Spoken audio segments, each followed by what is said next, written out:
প্রিয় দর্শক, নতুন আরেকটি ভিডিওতে আপনাদেরকে স্বাগতম। আজকে আমরা দেখব সেই ছোটোবেলার একটা স্মৃতিময় খেলা ডাংগুলি খেলার আদ্যোপান্ত। আমাদের সঙ্গেই থাকুন। প্রথমেই ডাংগুলি খেলার জন্য যে উপকরণ প্রয়োজন সেটি সংগ্রহের জন্য যাওয়া হচ্ছে। ডাংগুলি খেলার জন্য আমাদের লাগবে দুইটা উপকরণ, এবং উপকরণ দুইটাই লাঠি, একটা হলো বড় এবং একটা হলো ছোট। বড় লাঠিটার দৈর্ঘ্য হবে প্রায় 2 হাত এবং ছোট লাঠিটার দৈর্ঘ্য প্রায় 1 বট বা 8 থেকে 10 ইঞ্চি এরকম। এবং এটা বাঁশের যে কুঞ্চি থাকে সেটা থেকে করলে ভালো হয়। বাঁশ ছাড়াও যে কোনো গাছের ডাল থেকে তৈরি লাঠি দেওয়া হবে, একটা বড় একটা ছোট, এই দুইটা দিয়েই ডাংগুলি খেলা হয়।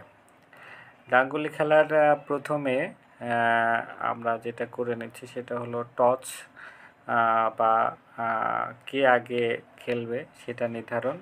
ডাংগুলি আসলে 4-5 জন মিলে খেলা যায়, বা তারও অধিক প্লেয়ার খেলতে পারবে। তবে আমাদের এখানে যেটা দেখাচ্ছি 3 জন মিলে খেলবে। টস ডাংগুলি খেলার জন্য যে কোর্টটি প্রয়োজন হবে আপনারা দেখতে পাচ্ছেন, মাটির উপরে এমনভাবে একটা গর্ত করতে হবে যাতে বড় যে লাঠিটা এই গর্তের ভিতর প্রবেশ করে এবং উপরে থাকবে ছোট লাঠি। আপনারা ভিডিওতে দেখতে পাচ্ছেন কেমন কোর্ট হবে। যিনি প্রথম টসে জিতেছেন, অর্থাৎ প্রথমে যিনি ডাংগুলি খেলবেন, আমরা তাকে দেখতে পাচ্ছি। এটার নিয়ম হচ্ছে যে ছোট লাঠিটা কোর্টের উপর থেকে উপরে উঠাইতে হবে এবং বড় লাঠি দিয়ে মারতে হবে, এবং ছোট লাঠিটা যত দূরে যাবে সেখান থেকে বড় লাঠির কয় লাঠি হলো সেটা গুনতে হবে। গুনে যার বেশি হবে সে ফার্স্ট, সেকেন্ড, থার্ড এভাবে নির্ধারিত হবে। আমরা দেখতে পাচ্ছি প্রথমে যে খেলছে সে খুব একটা লাগাতে পারছে না ছোট লাঠিকে, এইবার অনেক দূরে দিয়েছে।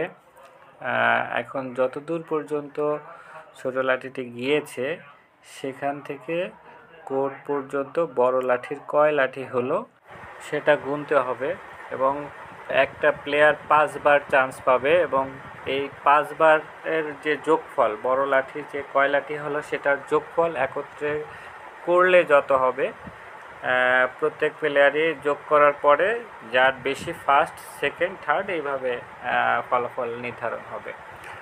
আমরা দেখতে পাচ্ছি যে প্রথমে যে খেললো তার 5 বার শেষ হয়ে গেল। এখন দ্বিতীয় টসে যে দ্বিতীয় স্থান অর্জন করেছিল সে খেলছে। এখন আমরা দেখতে পেলাম খুব কাছেই পড়েছে, অর্থাৎ 2 লাঠি হয়েছে, অর্থাৎ প্রথমবারে সে 2 পয়েন্ট অর্জন করলো। এখন দ্বিতীয়বারে, অর্থাৎ একজন 5টা চান্স পাবে, দ্বিতীয়বারে সে লাগাতেই পারলো না। আমরা দেখতে পাচ্ছি তৃতীয়বার চেষ্টা করতেছে, তৃতীয়বারও সে লাগিয়েছে এবং অনেক দূরে দিয়েছে। এইটা সবচেয়ে বেশি দূরে দিয়েছে সে।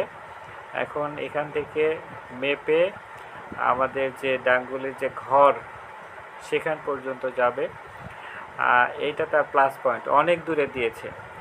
এইটা এই খেলার মূল এটা হলো যে যত বেশি দূরে দিতে পারবে তার তত পয়েন্ট হবে।